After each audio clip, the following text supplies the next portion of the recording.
So MLA గారికి మరొక్కసారి ఆహ్వానం పలికేస్తూ, సార్ మీ విషెస్ మా టీం కోసం.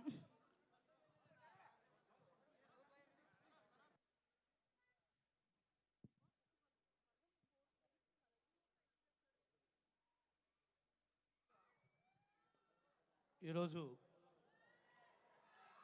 భైరవం సినిమాని ఏలూరులో ట్రేజర్ లాంచ్ చేస్తున్నందుకు మా మిత్రులు మనోజ్ గారికి, మా ప్రియమిత్రులు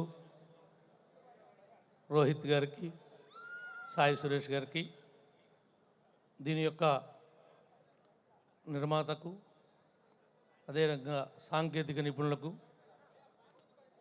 డైరెక్టర్ గారికి, ముఖ్యంగా ముగ్గురు హీరోల యొక్క అభిమానులకు ఇది సూపర్ సక్సెస్ అవ్వాలని, ఇది మీ యొక్క కెరీర్లో ఒక మంచి మూవీగా మిగలాలని మనస్ఫూర్తిగా ఆశిస్తూ, ఇది మా జిల్లాలో, మా ఏలూరులో, మా అందరి సమక్షంలో పెట్టినందుకు ప్రత్యేకంగా మీకు మా జిల్లా తరపున, మా తరపున మీకు అభినందనలు తెలియజేస్తూ సెలవు తీసుకున్నా. Thank you. Thank you sir, thank you so much. Time తీసుకుని ఇక్కడికి విచ్చేసి మా టీంని విష్ చేసినందుకు స్పెషల్ థ్యాంక్స్.